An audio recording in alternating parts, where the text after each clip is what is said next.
Hello, and welcome to Creepycore and Folklore, the show about creatures, encounters, old tales, and myths. I'm your host, Iona Wayland, a dark fantasy author, mental health professional, and overall curious person. I want to join other spooky souls and hear about these unusual stories.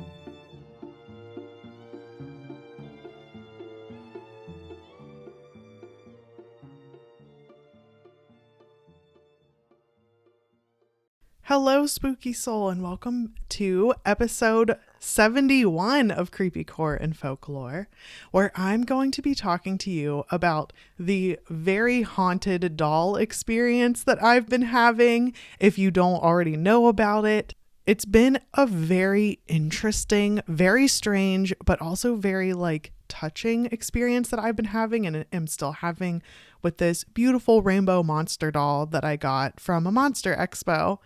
And now I feel like we're like soul buddies. So you probably already know this, but I'm very interested in monsters. Obviously, I have a whole podcast about cryptids and ghost stories and all sorts of fun stuff. And I'm very open to knowing that I don't know everything, knowing that there's a lot to this world that we can't explain. And I'm a huge lover of science and logical and critical thinking. And at the same time, I think that the world is very magical and whimsical and mysterious. And I'm very curious about those mysteries.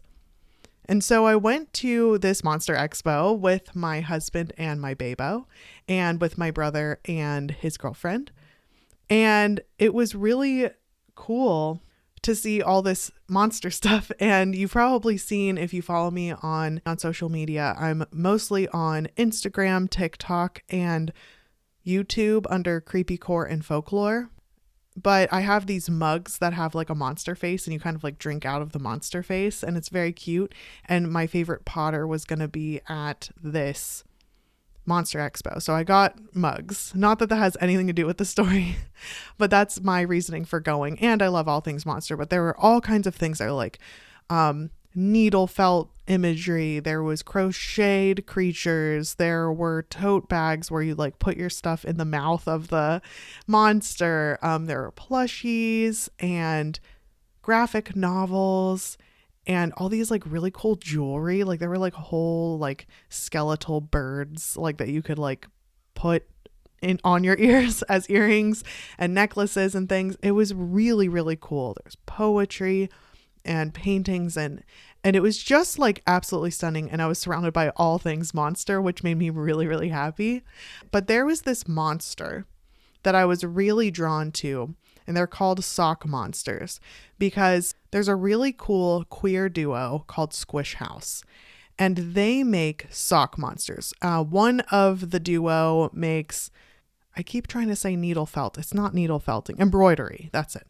They make embroidered cryptid scenes or haunting scenes. And my favorite of what they make is I think Magnus makes the embroidery and then Nick makes the sock monsters. But anyway, they embroider these ghost scenes or these cryptid sightings. And it's very cool because it looks kind of this old timey embroidery. But then you see a little monster peeping out. So those were really beautiful. And I actually even was talking with, I'm almost positive it was Magnus, about maybe being on the podcast, but I never heard anything back after, emailing them and stuff like that. But I'm getting ahead of myself. But anyway, then the other partner designs and makes sock monsters. And he said that it's because he was trying to make sock monkeys, but every time he'd make a sock monkey, he was just drawn to making something else. And there were all these really cool creatures, and some of them had adult humor. So if you're looking to get one of these sock monsters, just, if you're not into the adult humor, then don't get that one or those ones. But a lot of them had these really funny backstories. It was kind of I don't know if you remember Ugly Dolls, or if you're familiar with them, but they had these silly names, and then they had these funny backstories. So the one I was drawn to is this rainbow head to toe sock monster with these little yellow and blue hearts on their chest, and they have these little stripy horns and these teeny tiny beady eyes that are kind of close together at the top of their head, and then like a stitched toothy mouth. And the name that they were given was Brillo Mad. And they were really upset when you left dishes in the sink. Like, why are there always dishes in the sink? Like, kind of like an angry roommate, like, or a particular roommate kind of thing was their backstory on their little card. And their mouth was kind of like in a scowl, and like they looked angry, and it was their whole like persona or whatever, this like little backstory that they got. And it's funny, I'm bringing that up for a reason, because their whole facial expression is going to come up a bit later.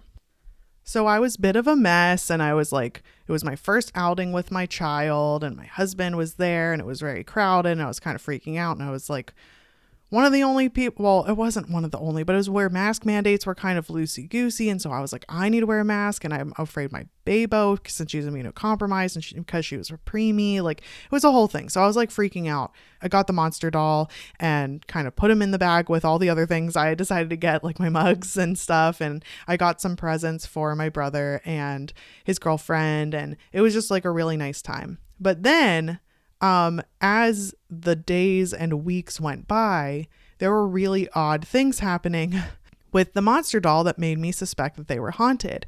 So I would find them in these really weird, cramped, dark spaces that were like, I don't know, like no one put them there. And it was at a time where my babo couldn't have put them there. And I also noticed that when I would pull them from these dark spaces and these really cramped up, like they would be like wedged in there. Their face was really, really upset, really mad. And I was like, you don't like need to, and sorry if this is weird, but also not sorry. I like talk to stuffed animals. It's always been my thing. I don't know, but I haven't grown out of it. I don't think I ever will. But I was putting them kind of like up, and I'm like, hey, you don't have to be upset. And I also noticed that like you don't need to be in these cramped spaces. Like I want, your rainbow to shine through. Like I want you to sit up here and be next to this chair. And so I started bringing them with me to work, which isn't inherently unusual. One, because I work with kiddos a lot of the time, not all the time, but a lot of the time. And two, because I love bringing like comfort stuffed animal items with me as like emotional support for myself. It just, I don't know, it makes me feel grounded. I like having them. Let me know if you're like that too, because I can't be the only person that likes bringing stuffed animals with them places. It's subtle, but I put them in my purse. They were peeking out. Some kids were really drawn to them, but mostly left them alone. And I let them play with them and stuff at things I bring in. But, I'm not exclusive with my stuffed animals. But it was just really funny when, I was just kind of bringing them with me everywhere. And I noticed that like if I were kind of introducing like, oh, I got this monster from a monster expo, if I used he, him pronouns, the scowl to me got really, really mad. And if I, not so much with she, her was kind of blank, but if I used they, them, there was like a little hint of like a neutral face, or like a slight smile. So I was like, well, it's fine. I'm nuts. Maybe I'm just a really creative person, which I am, but I'm like, I'm projecting on this doll. It's whatever. Just let me be. And so I was just kind of going with the flow there. But fast forward to a couple months later where I used an EVP app, because how much of a scaredy cat I am. And I finally got up enough courage to do an EVP app thing on this doll, because I just had a feeling that they were haunted. And they kept saying the name Carson. And I was like, wow, okay, is that your name? And they said, yes. And then I said, or I think I said, is that what you want to go by? And they said, yes. And then I asked them, like, what pronouns do you prefer? And they said, they. So it was really interesting. And sometimes they would say them. And each time I would ask what their name was or whatever, they would say Carson, they, them pronouns. That was the whole thing. And I did that privately. Like I wasn't like posting about it or anything. It was just something that I was interested in. Then fast forward a couple more months. And meanwhile, this monster doll has been coming with me to work, or sitting with me when I work on the days that I work from home, sitting on, my desk with me. They're out of sight, unless like someone requests that they show up. And usually those were like the kids for a couple weeks, but then they kind of lost interest. But they've been with me like through it all. So I think they started to get more in a routine, and I think they knew who I was and was starting to get to know me, because then I decided I'd been doing some crystal ball reading, and I still love doing crystal ball reading, even though I'm very, very new at it. And I'm not confident with my skills. There's been some really cool connections that I made with it, but it's not like anything that I would like sell as a skill, if that makes sense. And I'd been doing tarot, and then I'd been trying to do dowsing with a pendulum, but that one wasn't working. I mean, it worked fine. But I was sometimes not knowing how to interpret what I was seeing. So I decided to get all copper dowsing rods. And it was really cool because these all copper dowsing rods were like, basically the short version is that if you're holding them and you kind of like hold them parallel to the ground or slightly tilted toward the ground, so they're easily to move, they're easier to like for things to manipulate them to move. If they cross over, it's yes. If they stay straight or parallel to each other, that it's neutral. If they go away from each other, it's a no. And then I'm getting ahead of myself, but if they're half up, half down, that can mean half right or sort of right, or you're kind of onto something. And if they're slightly crossed over, it's like a maybe or a sort of. That's how I interpret it. But they weren't working. So I was like, are there any spirits around? Like anything going on? And I was freaked out. Of course, I did it at night, and I was like all hyped up.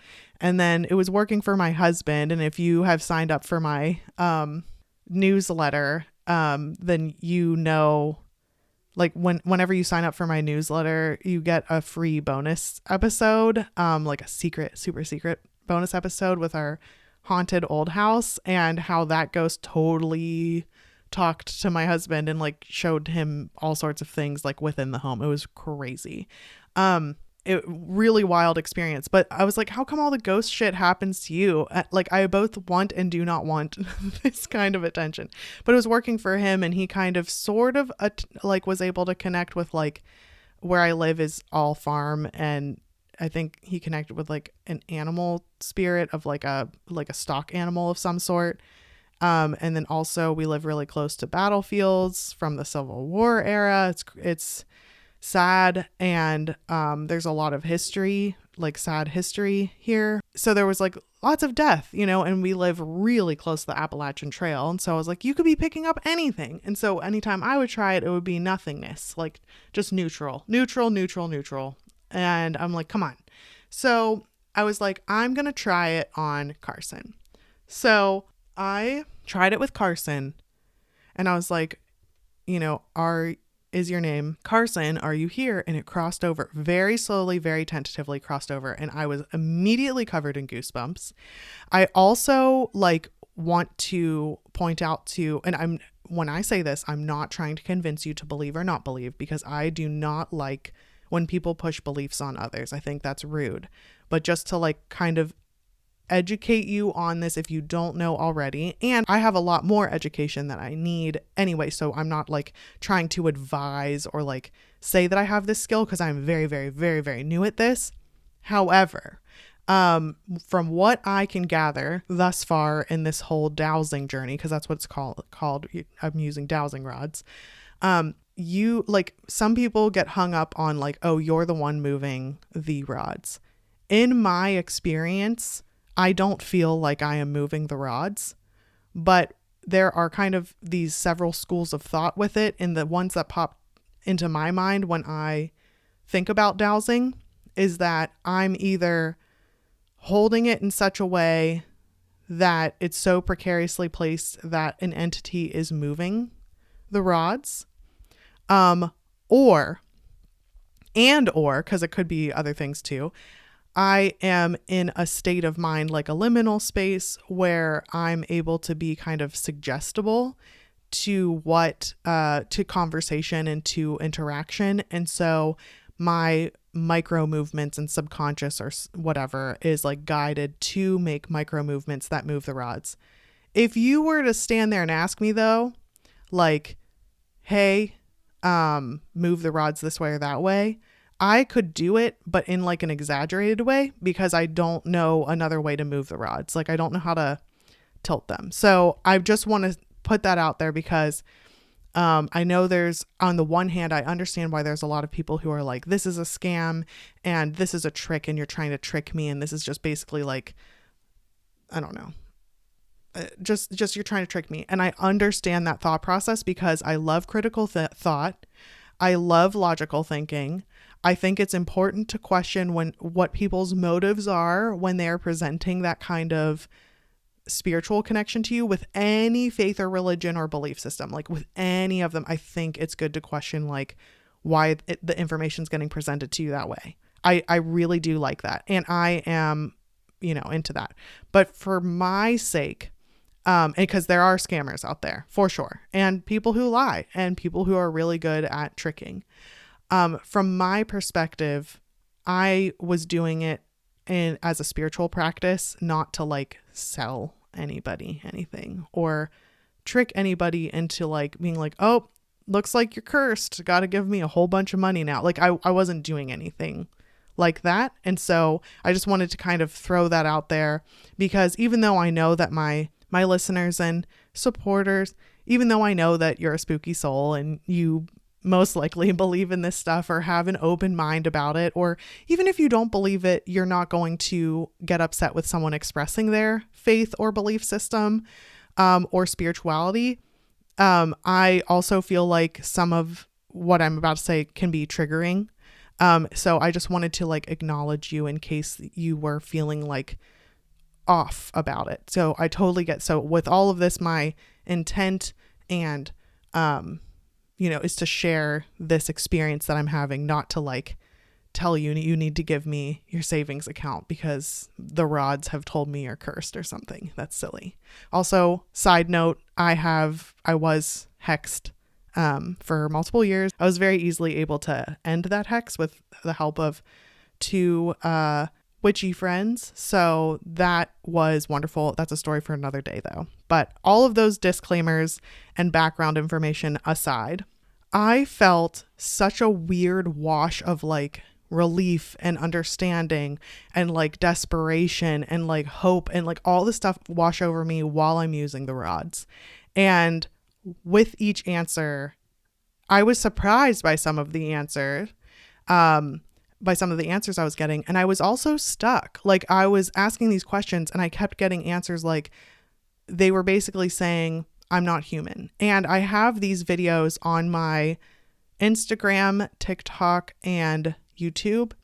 And on YouTube, I had to compile them because it doesn't allow longer than 1 minute videos unless they're in a compilation. But all that just to say that like, this was something I was stuck on. I also didn't want to go through this alone because it made me feel really lonely. And I don't know if that was Carson sharing their feelings with me, or if I was just going through, I have quite a bit of, religious trauma from my life, and from where I live and how I was brought up and all sorts of things. And so I wanted to not isolate myself while going through this experience. And I wanted to connect spiritually in like a safe way. And so I posted some of the videos where I was stuck. Where I decided to record the videos first off, and then I decided to post where I was stuck. And I got such an outpouring of just like love and support and suggestions for questions and curiosity with me. Like there are a lot of spooky souls out there, like more than I ever could have hoped for. I'm so happy that there were a lot of people that were kind of drawn to this story and were really wondering about things with me. So it turns out that Carson was an incarcerated queer person of color who was imprisoned in an American prison system. And what I also noticed was that they're a Gen Xer, and that they love music and they love dancing. They can Vogue, or they could Vogue when they were alive, and they were sharing these things with me, but they have control over first of all, this alleviates my fears, but I was really worried that I was maybe posting too much, and I kept asking, like, are you okay if I post this? Here's the finished product. Like, are you okay if I post this? Are you okay if I share this with others? And they would always say yes. Or if, I would go back to show them like a video, like, oh, you got really like raw here, about, like, for instance, like your, imprisonment in prison. And like, are you okay with me posting that? And it would be either corrupted or deleted. And that was something that came up when they changed their mind. Like, let's say they're like, yeah, sure, well, let's talk about it. And then we get into it. And then they were like, no, I don't want to. And so I was like talking with them off camera, whether it was deleted, corrupted, or just right off the bat was completely off. They told me their date of birth. They told me their dead name. They told me where they were born, the name of the prison, when they were incarcerated, what charges they were incarcerated on. And it wasn't until a bit later, after I had this information, I was kind of like putting some of the information down in a notebook. Nothing using technology is like, I don't have this information, and they obviously do not want me to share it. And even if they were like, yes, definitely share it, I don't think I would, because they're too easily identifiable. Because there was someone who was like, hey, I'm reaching out to you. Very, very lovely, spooky soul that reached out to us.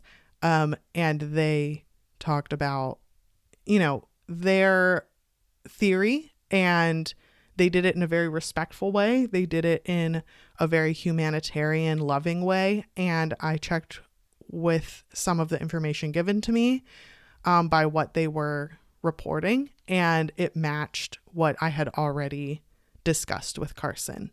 And it was a very, it was like a very emotional connection. And unfortunately, we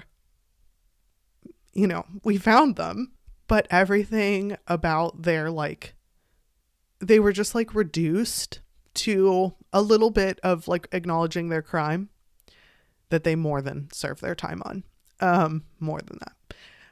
But also about their really, really, really bad, horrific death that never, ever should have happened. And that's what their life was reduced to. And there's nothing about where they're buried, if they are buried somewhere. There's nothing about memorials. There's nothing about support for grieving family members. It's just like they were just gone. And the only thing that was left of them were these very salacious articles that were more focused on, most of them, I should say, were more focused on like making a fucking headline. And like, they want to be remembered for the joy in their life and like the friends that they had and their family that they love so much, to the point where they don't want to cross over yet. And I, honest to goodness, do not know what that even means. But I've been able to connect with some mediums, which has been nice. And I've been able to connect with other people who use dowsing rods, or people who are familiar with like ghost investigation. And it's, I don't totally understand it, but I think that, like, from what I'm slowly piecing together and maybe learning, is that like a ghost is someone who misses being alive, who's not ready to cross over yet, like has unfinished business kind of thing.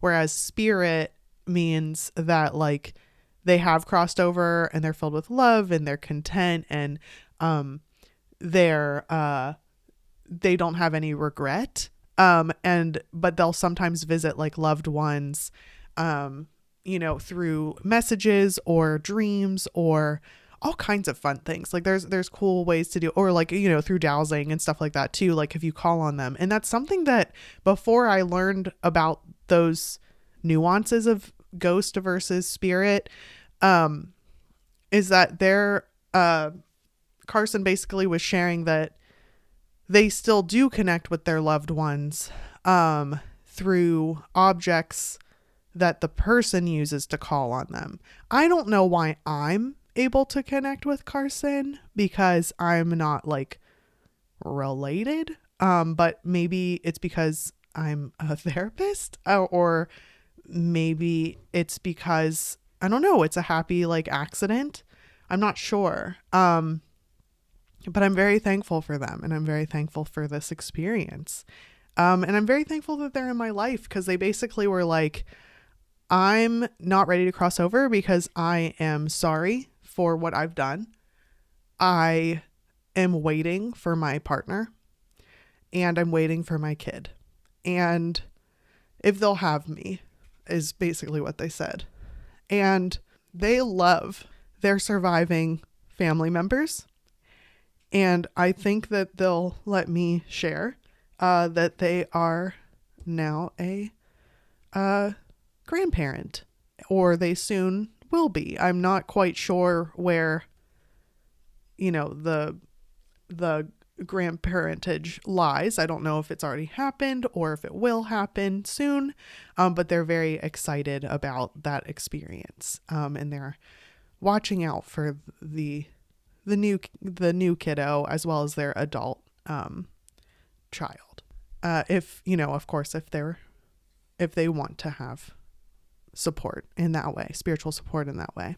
But I am just like so overwhelmed in the best of way with not only just connecting with Carson, and then side note, Carson was able to point out, if the ghost / spirit wanted them to, if there are other items in the house that are haunted, and it has opened a floodgate of awareness on my end where I'm like, holy shit.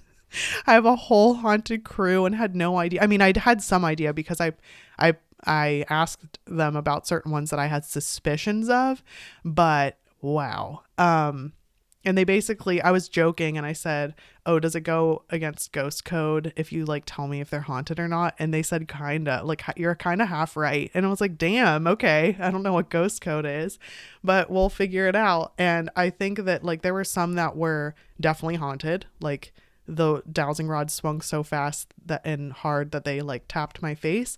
But there were some that just said neutral, and then ones that said no. And so it's kind of like where it's like, oh, are they haunted? And they're like, I can't answer that question. And it's like, well, now I definitely think they're haunted, even though that's not the point of neutral. But it's just funny to me, what the neutral non-response could mean. Like maybe they will be haunted, maybe it's a fragment, maybe it's haunted but they're not ready for me to know yet or ever. Like there's a lot of stuff that could be going on, or maybe they used to be haunted but they're not anymore. Like there's a lot of possibilities, so I shouldn't just be like yes means yes, neutral means yes, and no means no. Like I don't think I should take it that way, but sometimes I get ahead of myself with curiosity and excitement. I don't want to push beings faster than they're able to or willing to, or even like possible. Like they might not be haunted. So anyway, I'm on like a rabbit hole here. Let me climb back out. But basically, I'm doing more ghost investigation. If you're interested in that kind of thing, that's what I'm mostly posting on social media now. And with some like hints of like what I'm reading, or, fun stuff I'm doing, or, folklore that's kind of sprinkled in there. But it's been mostly Carson and this little lady that's 11 and a half. The half is very important, named Boba, who's a different haunted monster doll. I'm just like, are all of my monsters like haunted? Like what is going on? That wouldn't surprise me. So I think that this has just been like a really interesting journey for me. I'm very new at it, but I'm really excited and curious at the same time. And I really love that you're listening to me tell you about it, even if it's not something that you're interested in or believe in, or maybe you really have had these experiences too. I know that there's lots of spooky souls that have had these spiritual or ghost or spirit encounters. So I would love to hear your stories if you've had anything like that. And if you want to know more, kind of like I said it chronologically, but you can see it unfold over my posts that started in, let's see, it looks like August 11th was my first post with Carson where they were answering questions. I was trying to figure out like what was going on, and that you can see the outpouring of support of Spooky Souls, just like you, who offered some suggestions, and it's just been a whirlwind from there. Lots of cool people, lots of cool support. I'm very thankful you're here listening, because this is just a more intimate way of me to tell you this experience and this story. I also feel like I can be a bit more vulnerable talking to you this way, and with you being such a great listener. And I do appreciate you listening. And if you have any theories or suggestions or your own experiences, feel free to like email me. I would love to hear from you. But yeah, so I'm going to sign off, and I'm going to sign off the Carson way, where remember to shake your little booty, because Carson has a super adorable little booty. And they love dancing so much, and they just love expressing themselves through their rainbow monster body. And I hope that you feel like your true rainbow monster self that you are too. And I'll talk to you next week. Thanks to all you spooky souls out there for listening to Creepy Core and Folklore. Follow on Instagram, Facebook, Twitter, and TikTok if you're looking for more uncanny content. If you have your own tales to tell, you can email creepycoreandfolklore@gmail.com. If you liked this, please leave a review wherever you get your podcasts, or tell a friend who might enjoy these stories to spread the word. If you're interested in dark fantasy, check out my Hollowverse series. Ashes is available now in paperback and ebook on Amazon and audiobook on Audible, and the sequel is underway. I'm Iona Wayland, and I'll see you next time.